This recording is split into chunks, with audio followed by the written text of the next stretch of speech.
Good morning, everybody. I'm Tlish, and you're watching Coffee and Clicks.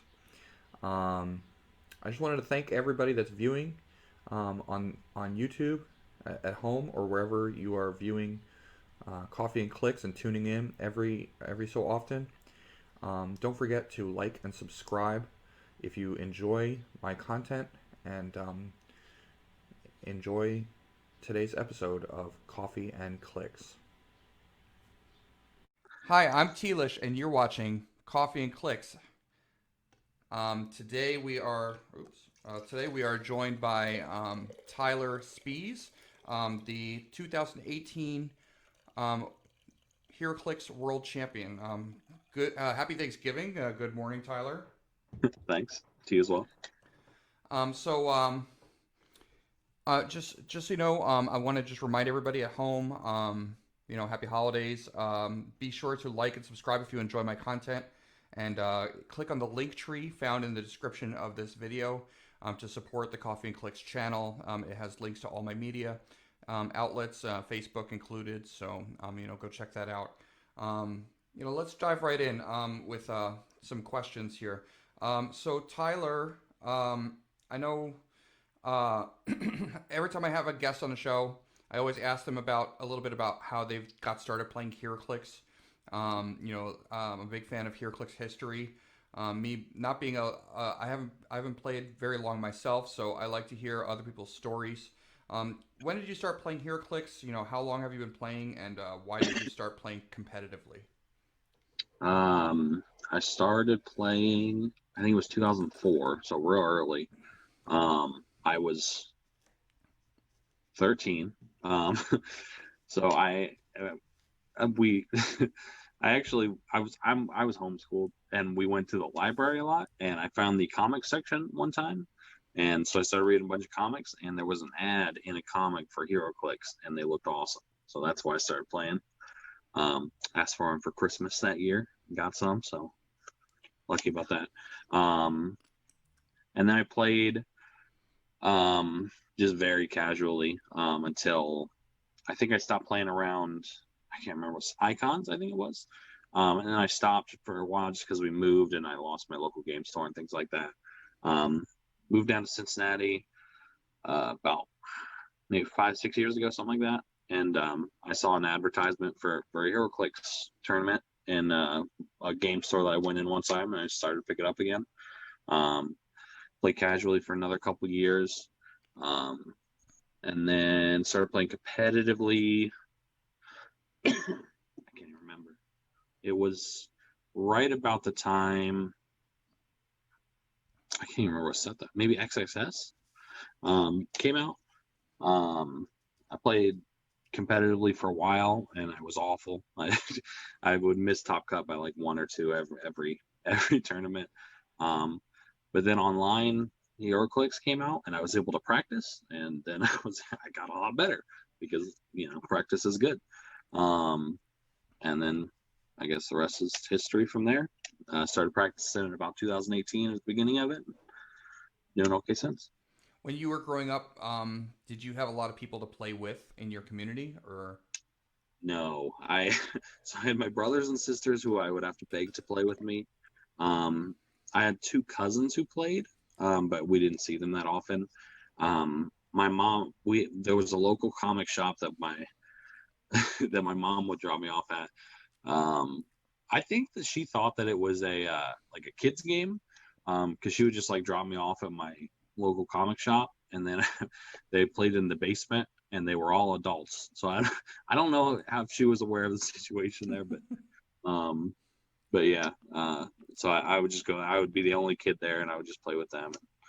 But they were all super good guys. I still know a few of them. So Yeah, and then and then you said that you started playing competitively like around XXS, and but then you got better with online play, and I'm a big proponent of online play. I think if anybody out there is has not experienced the Roll20 format with online HeroClix, I mean now's like the best time to get into it. There's dozens of online tournaments from all over, and it's a really good um, medium for HeroClix. I mean, not better than real life play, but See, I actually disagree. I okay. actually like playing online better. It's just a lot easier.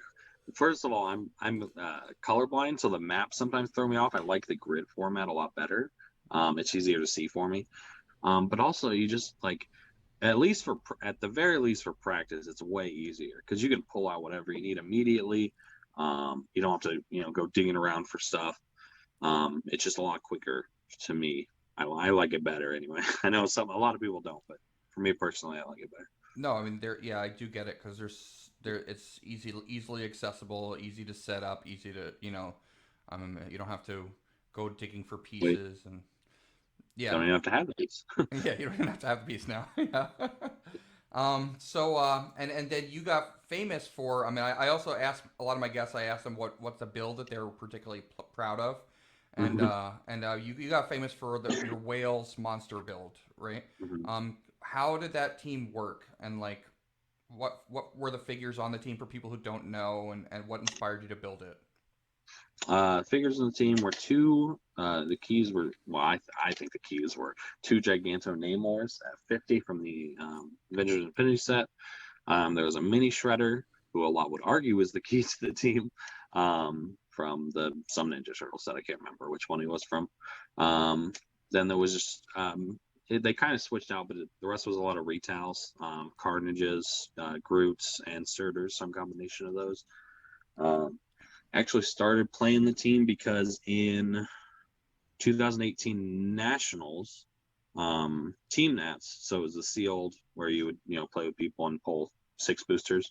Um, we actually pulled two Giganto Namors, and I played them in that tournament, and we got second. And it was all of my wins were because of the Giganto Namors. That's what really was like. Wow, these guys are really good.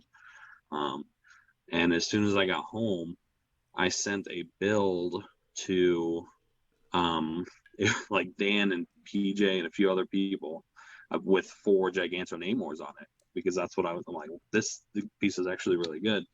Um, so that was the first team was just 4 Giganto Namors, and that actually did really well. I practiced with it and beat some Blackbird teams and things, but I just started tweaking it, and then I realized the Shredder was a monster, so I threw him on there because he's good. Um, and he really works well with the team because there's no range on the team. It's all close combat pieces, and he has Empower, and he's also tiny. So everybody can carry him around. I use his Empower sometimes 6 times a turn. So it's +6 to damage basically with 1 Empower because everybody on the team had sidestep, so they could all carry him because he was tiny. So all of the Walking Woods with Flurry would use it. The Whales could single target Quake and use it, things like that. And just sort of fell together. Yeah, and then also when Captain Venom came out, did you throw him on the team or? I definitely practiced with him, but I never actually used him. There were 3 versions of the team. The first one was with Mini Shredder. When he retired in 2019 Worlds, I used Skeets at the LE. That was really fun. Okay. Um, I could get my whales up to like 14 attack basically with his PD and the +1 to attack. So that was pretty cool. And then then after that I used what's his name? Mojo. There was a version of the team with Mojo, which actually I think might actually be the best version of the team because it was Mojo and Wendigos were added, and they're both really really good. Um, Mojo could just plop himself across the board and call out a chamber and then just poison stuff, and that Mm-hmm. was very very useful. So those are the 3 versions I had. Okay. Yeah, and then I mean, so basically the primary mechanic of the team was to carry around Mini Shredder and ping people with Mini Shredder, right? Yeah. Yeah. First turn, I would just carry Mini Shredder and Walking Woods up as far as I could, keep my dangerous retaliators in the back, and basically just ask the opponent a question: How are you going to deal with all of this stuff up front, while still having to worry about Surtur in the back, pretty much. Mm-hmm. Yeah, that's a good strategy. Yeah. And so describe your experience at 2018 Worlds. I know that's a big moment for you. Obviously, you won the championship, so a big, awesome moment for you. What were your like toughest matchups? Your most memorable moments from that tournament? Um, Toughest matchup was definitely the last one against Easton. It was definitely well, I want to say it was the closest kind of. It was the closest game kind of. In top four, I went to a roll off. So it was against a full Unimind, and we just didn't score any points. I just kept tying him up, and I just could never hit him. So I guess that's one of the best moments is winning that roll off because that was pretty exciting. And then yeah, toughest matchup would have been either that or it was probably Easton. I think I beat him by like 40 or 50 points, and he had almost killed one of my call-ins that would have won him the game. So it was super close and super fun. Yeah. Um, so I mean, and speaking of shredders, do you think anything out now is equivalent or like kind of like the modern day shredder or? Um, the closest would probably be Captain Marvel. She obviously the big one is she does pen damage for free, which is Shredder's big thing. It's a little different because she can't be carried up and sidestep into it, but it's probably similar. Probably the closest thing. And then she also has, two stop clicks, prob, the Chewy cat. So she has a lot more on top of it. Um, but that would be the most similar. I don't think there's anything that does exactly what Mini Shredder does for teams out right now. Yeah. The shredders, all of the shredders were just really, really good. I mean, do you think they would have been worthy of getting an errata or being watch listed or anything like that? I mean, Captain Marvel's watch listed, so um, Yeah, that's fair. um, I don't know. It's hard to think back on what so in the world that I won, there was, I mean, in the top eight, I had a mini shredder. J Major made it in, and I think Micah made it in too. So there was at least three teams with shredder.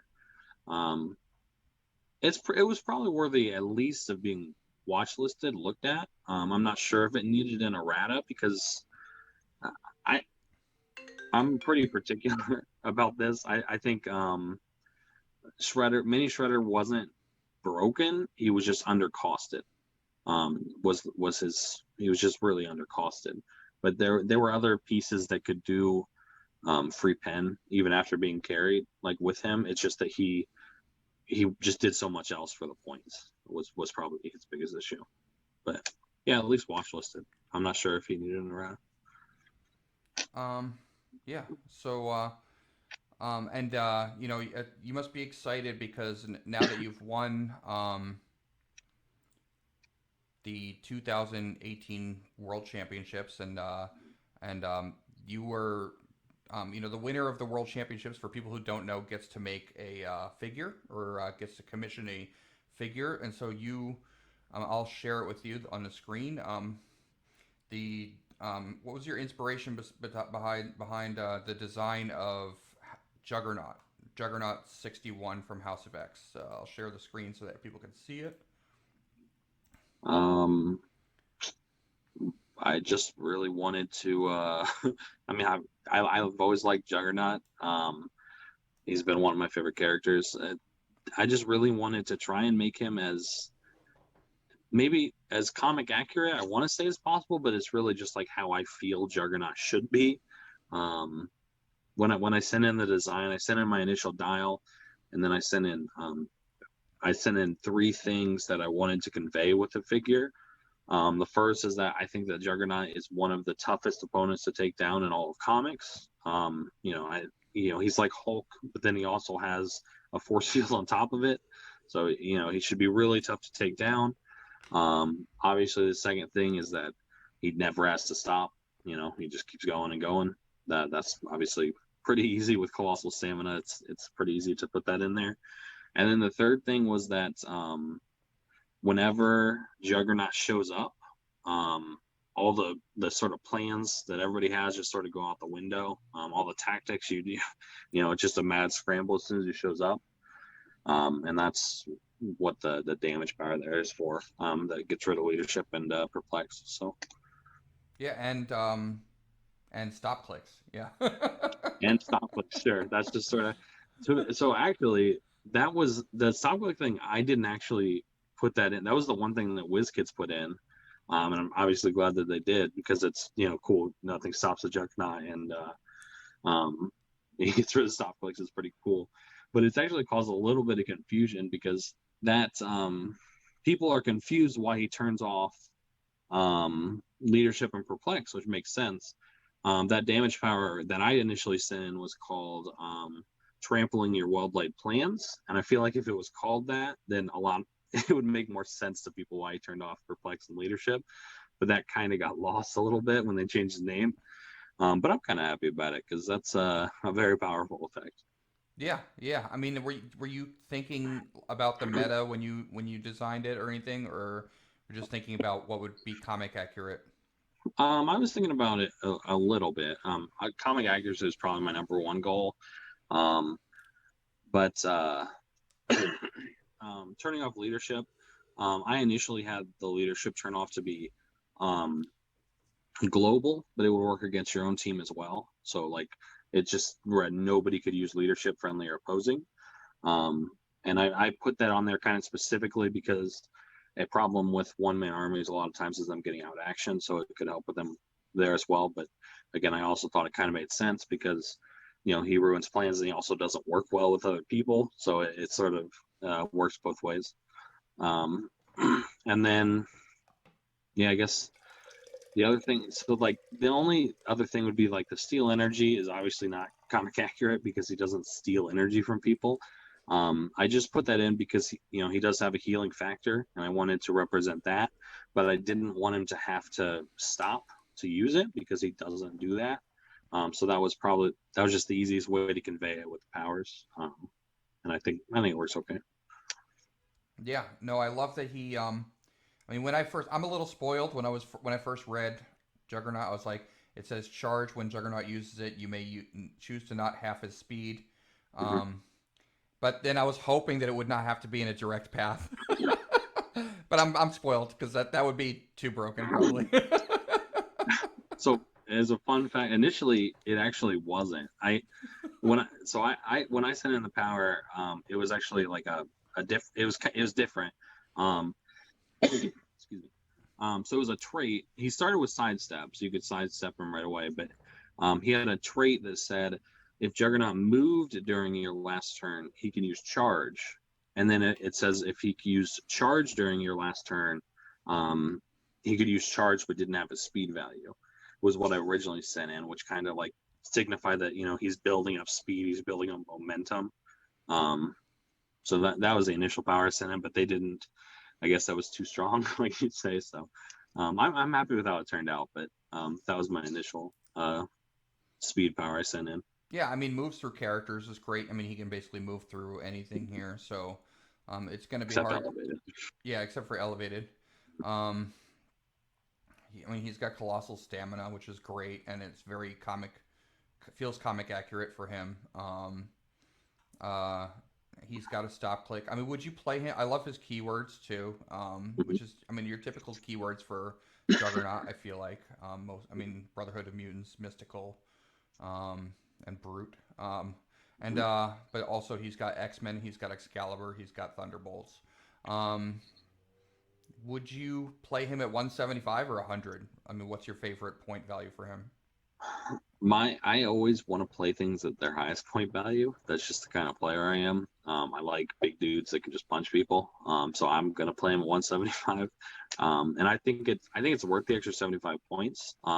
With the reduced penetrating, the impervious can come in very clutch. The extra stats are really good as well.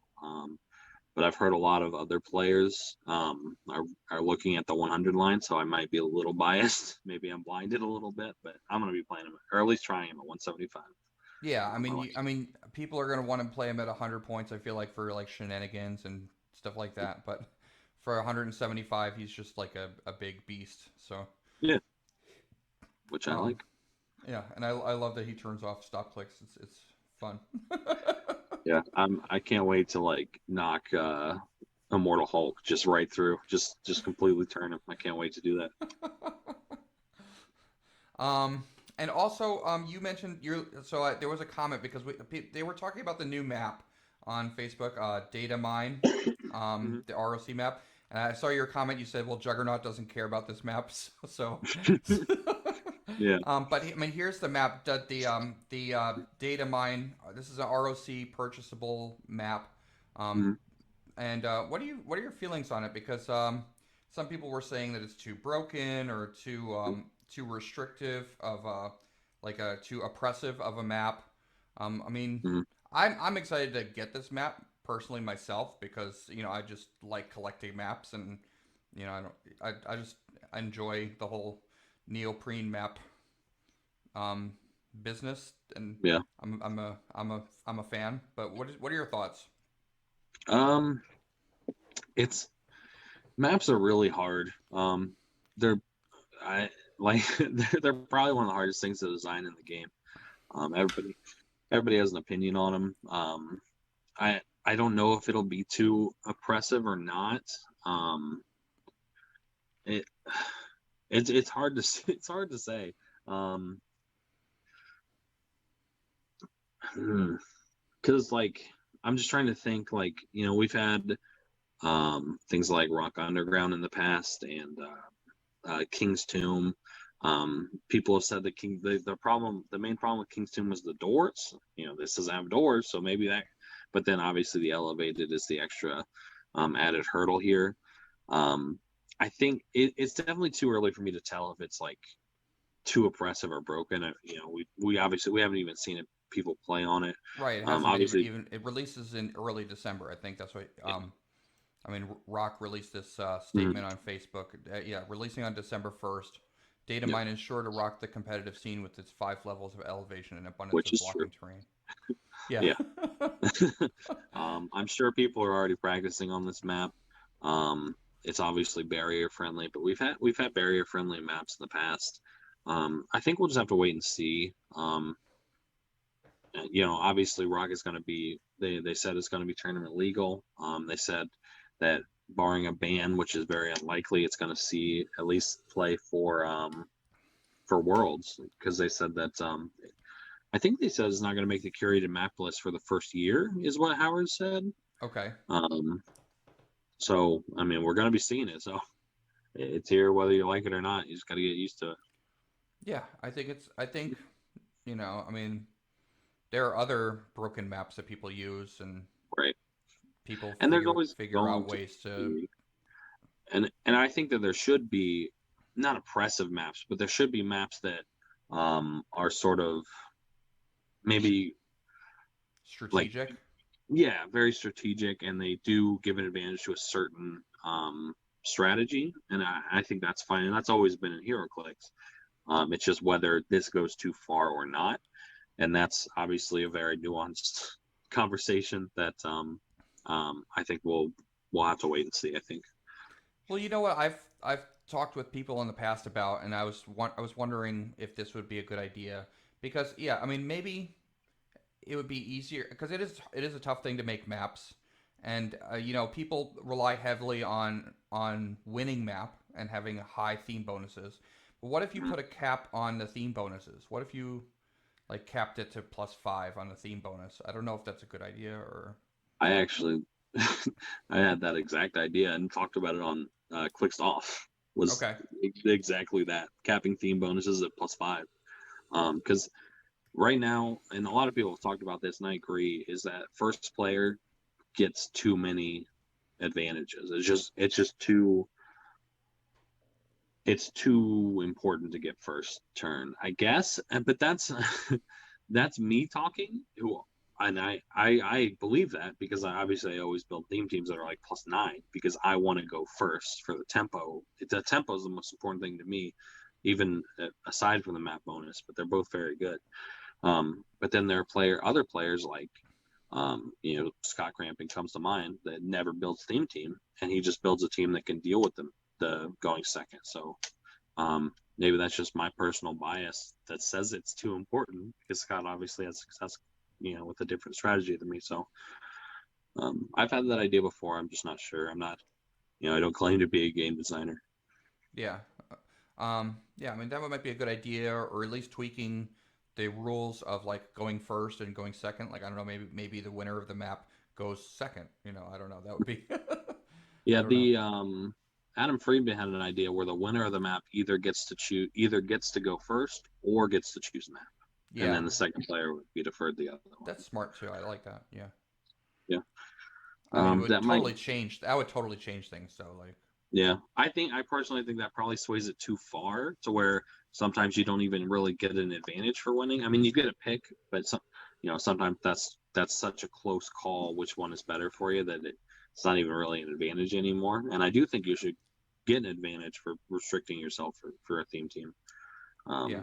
But And plus, it's hard. with that map data mine, like I don't even know if it. I mean, yeah, it looks really great for barrier and stuff like that, but I don't know is it better than ancient hold, or still people going to Right. use, are people still going to use ancient hold? Like I don't know. Yeah, Um, we'll just have to see. I don't know.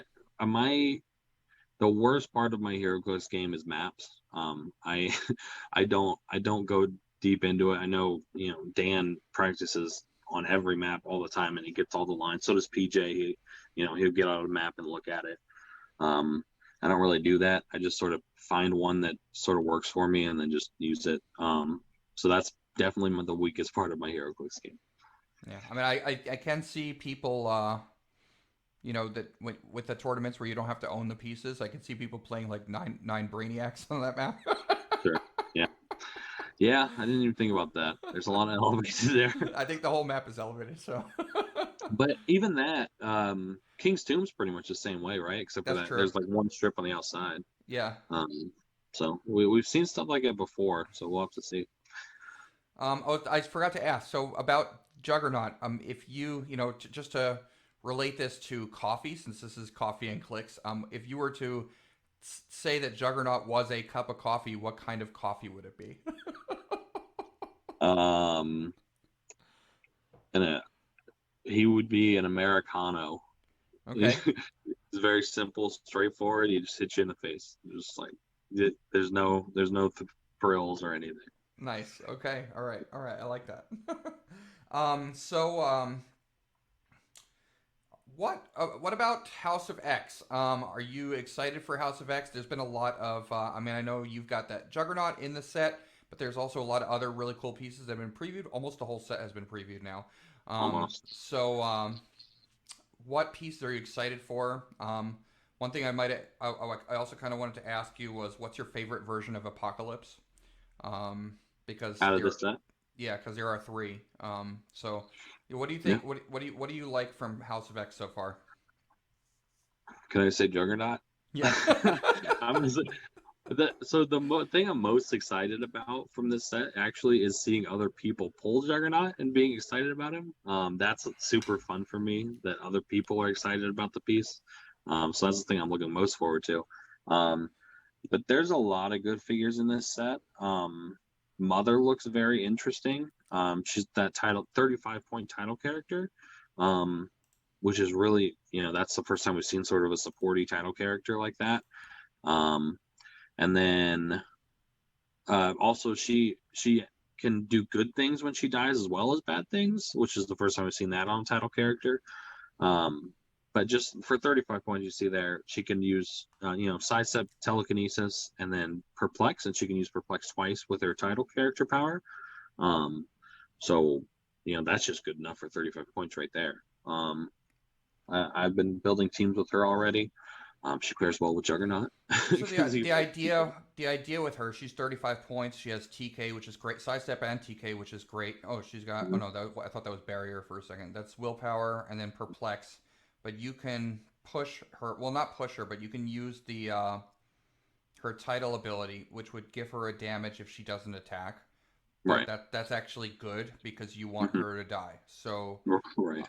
um, so if you free action use her title ability to allow her to use perplex twice in the turn, or prob or outwit, depending on what click Right. she's on. Then you deal her a damage, and then at the end of once she dies. What happens when she dies? I mean, I think it's on the second thing there. She gets to place a figure, or well, no, your opponent gets to place a figure. oh, so you So actually it's in, have to use the plot points to get this effect. Okay, so right. you have to use 3 plot points or 5 plot points. Um, Yeah. So like the enemy's incentivized to kill her, but you're going to be keeping her in the back, and she's only a support piece, so they don't really want to waste that many resources on it. But if they don't, your entire team's getting perplexed. So, if you're running an X-Men theme team, yeah. so that's pretty cool. I like my Dark Phoenixes with perplex. That's pretty nice. Um, yeah. So I like her a lot. I also like the Prime Zorn. I don't know if he'll see meta play. I just really like his design a lot. Okay. He's a really cool figure. He's the uncommon Prime, I think. Um, he starts with 19 defend, which is great. TK sporty obviously has 0 damage, but there are ways to get through that. And then he only takes a maximum 1 damage, and you can obviously see that his second and fourth clicks there are very offensive. He also is one of the only characters that he takes a maximum of 1 damage, but you can heal him. All the other ones say that you're not allowed to heal this character. He can be healed, and he actually has a regen. So that if he gets down there, even if you're on your second to last click, he can do a free action to take a damage. So you can actually do that and then try to heal him up, I which think is pretty cool. if you pair him with Rasputin, she can use the X-Men team ability to heal him and then make his damage value 4, which Right, which would be kind of cool. yeah, I was actually going to bring up because that Rasputin power is one of the only ways to get around like the rule of 3 because it's a replacement effect, so it would become 4, and then you could perplex it on top of that. So yeah, that's something to look out for. Yeah, it's pretty cool. Obviously, Bishop's going to see play. He's very good. The common prime. Um, it's not too much to say. He's just really good. He's going to see some play. 40 points. The dial's obviously great. The pog that he makes is the big one. I think Shard is her name. She basically has a trait that says your whole team can't. No, it says the opponent can't target people outside of 5. So it basically limits all their ranges to 5. Oh, okay.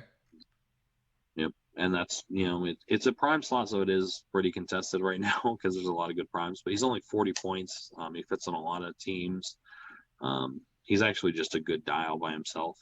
And then he has that, which is very powerful. Yeah. Yeah. There's a lot of other good stuff in the set too. Which Apocalypse do you like? Oh yeah. Probably the chase would be the most. I don't actually know that much about comic accuracy or whatever for X-Men. I'm not a huge X-Men fan. I like the original like X-Men, like the core cast, but then there's so much in X-Men. They have like their whole universe, and everything outside just seems dumb to me. But the chase is good. I like him at his low dial probably. He gets all of his value from his stop click. Pretty not all of it, but a lot of it from his stop click. So he's very hard to kill for 70 points. He gets the stop click and he gets to heal, kind of like Black Widow. So you have to hit him at least, and then he has to stop click again. So you have to hit him at least 3 times to get through it. And for 70 points, that's pretty good. He's got the Cone Revival as well, which we haven't really seen how good that is. I think we'll have to test to see how good that is, but he's got good stats. He's got that cool crystal power that could come in handy. So Okay. Yeah. Are you a are you a Marvel or a DC guy in general? Like, I mean, as far as comic books? Definitely Marvel. I've read them both. I'm not. I would call myself a casual comic book reader. I don't. I don't like have a read list or go to shops and pick up like stuff very often. I just will read a story that looks interesting to me. Um, but yeah, probably I like Marvel better. Um, but I don't have a problem with DC. I like DC. And do you think? Yeah, I'm the same way. I'm mostly Marvel. I started getting to DC a few years ago because I know more about Marvel than I do about DC. But like I just have more general information in my Yeah, head about Marvel. But like and I mean, DC. I've really been only exposed to like the trio. You know, Batman, Superman, Wonder Woman. You know, and I haven't really ventured beyond that in yeah. DC, but I want to learn more about DC. But I am a big fan of the X Men. I do like the X Men. They always had really good storylines. Uh, and I like the House of X storyline a lot. I don't know if you've read any of that, but I started. I'm liking it so far. um, I mean, so also, are you building anything right now, or thinking of building anything as far as a team build? Have any ideas for team builds coming up? Um, I mean, I was waiting for the set to drop fully. Because there's obviously I'm building with Juggernaut right now because I'm gonna do that. So I was waiting for the whole set to drop because it's an X-Men set and they could just synergize with them. Um, I'm building right now. I'm just kind of there's not that many. There's not really any tournaments on the horizon. The only one is the Rock is doing that floor tournament. So I'm building for that a little bit. It's just like an X-Men only tournament. You have to build at least 150 points from the new set, and then they're letting you go back to past X-Men sets to build the other 150 points. So Oh, building I'm for that. excited for that tournament. That's gonna be a good tournament. Yeah. Yeah, and the pricing is great. You get a what's her name? Phoenix, Oh, the Phoenix. 10,000 BC Phoenix, Yeah. and a case for getting first. So that's the pricing is very good for that tournament. Um, yeah, that'll be fun. Um, and then Nate White said something about him. He's trying to hype up a tournament that he's going to have, so there could be one on the horizon. I'm Um, having a tournament for Coffee and Clicks. I don't know if oh, everybody knows about it, but I'm doing a. I'm actually epileptic. So, not to go too personal, but I'm creating a charity tournament towards epilepsy research. cool. I was asking a bunch of people like when they would want to do a tournament, and they said January. So this was back in Oh, October. I was thinking about it, and they said, well, after Worlds and after everything. mhm.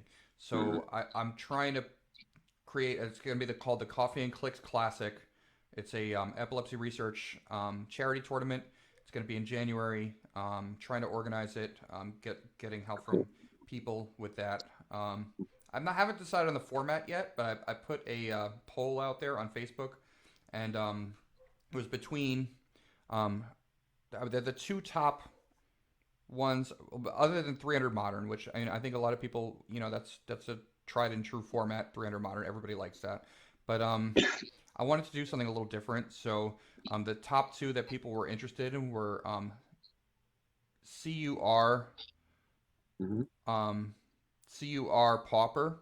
So just basically Pauper, but adding rares into the mix, Yeah, um, that'd be cool. which might be cool. I think a lot of people seemed interested in that. Or something called Mighty Age, which is everything from Mighty Thor to present, Hmm. and modern rules. And then my restrictions on the Mighty Age would be because also Aaron Constantine Morgan had also mentioned this format, but he's just doing it Mighty Thor through present, um, Hmm. and modern without IDs, without IDs restrict. Yeah, that'd Yeah, probably without be IDs. smart. Hmm. Mine was a little bit more restrictive. It was Mighty Thor to present without IDs, Highlander rules, Hmm. and limit of one retail figure. So Oh, okay. One but I think character. adding Highlander into it makes it a little harder for like teams like with 1776 or with double Captain Marvel or with like 10 Doctor Fates or you know 15 um, Wendigos. I Yeah. just I wanted to make it so that there's a lot of variance in the teams. I don't know Yeah. how that's going to do. Obviously, there's going to be Unimind. Some people are going to play Unimind, so I'm a little worried about that. But but I mean, whatever people like, because I think actually more people voted for the CUR format. And that if that's what people want, then I'll make the tournament CUR Pauper. I think that'll be interesting. Yeah, that'd definitely be cool. Um, and that's in January. And oh, so what do you think about the new sculpts of for House of X? Yeah. I thought they were really good. I did an unboxing, and then I could actually compared them to older sculpts. Like just looking at them, Mm-hmm. they're a lot bigger. And to me, they look a lot nicer. And like some people are complaining about it. Like there's sculpt reuse, but there's always gonna like that's just this is not gonna not be sculpt reuse. They can't make new sculpts for Right. 75 figures every set. Do you find Um, it weird that some of the pieces are bigger than your older pieces while you're playing? I mean, I don't think it's that much of a big difference, but I I haven't haven't. had them on the field yet, like Okay. to compare. I haven't played a game in person for 8 months or something. Um, but I don't think it'll be that jarring. And just up close, if you look at them up close, you can definitely tell they're probably like I don't know, I'd say like 20% taller. But probably not if you're just playing on the field. I don't think it'll be that distracting. Well, the one thing that I'm a little worried about, but I'm still excited because I like obviously bigger pieces sounds better. But Mm, I keep my pieces in these, um, yeah, I and didn't even think about that. I could fit about 100 in there. I could fit like almost a whole case in one Mm, box. I don't know if I'm gonna be able to do that anymore, but we'll see. yeah, I We'll see didn't think what about that. the storage issue might be a thing, but I'm really excited to see them because I think bigger sculpts is just gonna look cooler. So I'm Yeah, gonna enjoy that, and obviously that Juggernaut's gonna look awesome. I have it pictured here in the channel while we're speaking, so everybody at home can see it. And I just have him right here. yeah, you have him right there. Yeah, I um, keep him on my desk now. he's also gonna be a beast in sealed play. So, um, Oh, yeah. I didn't think about that. So, Mm, all right. So, um, I mean, I guess I'm just gonna go to our final question. And by the way, thank you, Tyler, for joining us on Coffee and Clicks. This has been a good conversation. It's always fun talking HeroClix. Um, I am going to be in the future. I am going to be doing a set review, and we're going to be collaborating with a few people um, from other content creators. And Tyler, you're obviously invited to join us. yeah, We're going to be doing a set review on House of X based on the pieces that have already been previewed, which is almost a whole set. So we're looking to do that in our next episode. Um, don't forget, everybody, to like and subscribe. I'm almost at 100 subscribers. I have 94 subscribers, so hopefully we can get to 100. That will be really cool. And um, so I mean, for Tyler, I'm going to ask you a final question here. This is the question I've asked a few other people on the show. Um, it's kind of an introspective question. If you could write your own HeroClix bio, how would you describe yourself as a HeroClix player? Like mm, if you had the power to write your own bio and talk about yourself in a kind of a like from a fly on a wall kind of yeah, perspective, how would you describe yourself? yeah. Yeah, that's it's a tough order. Um, I guess not being too specific, I'm definitely what you would call, I don't know, somebody a one trick pony. I've been like that in every game I've ever played. I just prefer to get to one thing and then hone it. In any video game I play one character. In D&D, I play the same class. So I've always done that. It's definitely true in Heroclix. I'll find a team that I like and then try to refine it. Um, I, my biggest thing is practice. Practice makes you better. Again, I was awful until I started practicing. I would I felt so bad because I would go with everybody else on these long car rides and never make cut, and it sucked. And I see people do that still today, and they'll get ninth place and be discouraged. But I would definitely be a big proponent of online practice. I don't. That's about it. I think. Yeah, I Just those two things are my biggest things. yeah, I mean, practicing is just so important. I don't get enough practice. I think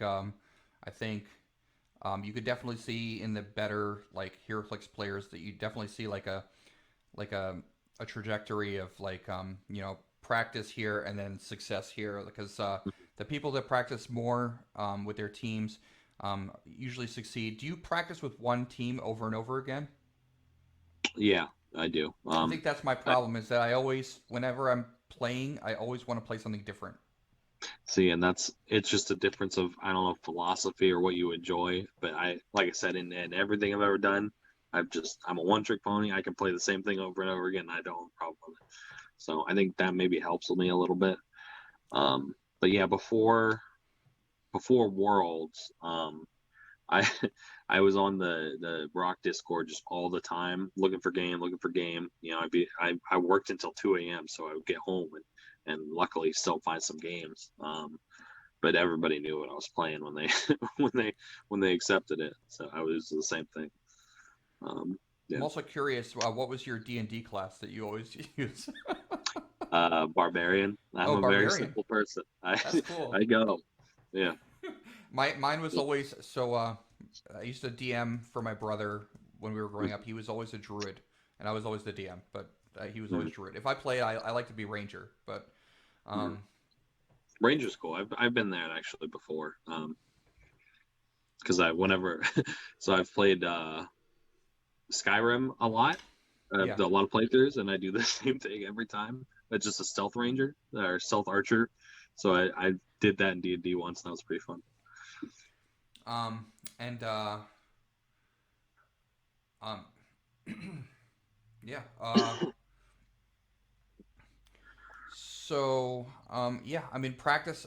Another thing I just can't emphasize enough, and you mentioned it before about practicing, is that I find that it's a lot easier to practice online. So you said in the beginning that you're a big proponent of online play, that you even prefer it over in person play sometimes, and I definitely see where you're coming from because I mean, although I do like the kind of like the feel of in person play, Mhm. and kind of I mean, there's like a feeling that you get from just playing in person that I think you Yeah, can't. for sure. It's hard to simulate, but Roll 20 is such a good tool because you know I live about an hour, maybe 45 minutes away from my closest game store. So Uh, for me to actually go there and play, yeah, I do it, but like it's it's a it's lot. it's a lot, and they play what Wednesdays and Saturdays, and sometimes it's hard to get there. I have to usually find a ride back, or it's a little hard to coordinate. Um, Getting there and back, and the distance is just an issue sometimes. I love playing there, but I don't have a lot of friends around. I'm starting to build up a group of friends at home that like to play like near me, but Mhm. it's just so much easier to get more games in on Roll Yeah. 20. You can Mhm. play every day on Roll 20 if you want. If you really wanted to, if you set some time aside at night or in the morning or whatever, whenever you're free with your schedule, Mhm. there's always someone available. If you just type in LFG looking for a game, you could find Yeah. somebody that wants to play you. I mean, I've played people from different countries. Like I've Yeah. played people like all across the globe from like the Philippines and like all these different places. Um, and had a lot of fun, and you could play almost any time of day on Roll20 every day if you want to, and you get a lot of Yeah, practice. yeah, super cool. Um, yeah, again, there obviously is something to playing in person, but as far as just like the game itself and person like communicating with other people, the game itself I like better on Roll20. I used to go over before Roll20. I would sometimes go over to my friend Marcus's house and we would practice, but it's just like you get there, you haul out all your stuff, you get out the clicks you want to use. It just like we would get like 2 games done in like 3 or 4 hours. Roll20, you know what you're doing. It's all right there. You log on, you just pop everything in there. So you get more like it's more time efficient as far as just strictly practicing the game goes on there. The only And thing then I think people have an issue with sometimes is especially people that don't know all of the characters in their head, that you have yeah, to constantly keep cross referencing between realms or Clix Nexus and Roll20. Keep clicking back and forth in order yeah, to see the figures stats or whatever. mm, That is time consuming. Sometimes makes the yeah. game slower. Yeah, I think it just depends on them. That's always been that was one of my biggest strengths. I have a good memory. I can remember pretty much every metafigure's dial right now. I can tell you what it is. So I kind of lost a little bit when they let you look at the back of the cards. I'm a fan of that rule, but I lost a bit of an edge because everybody can do that now.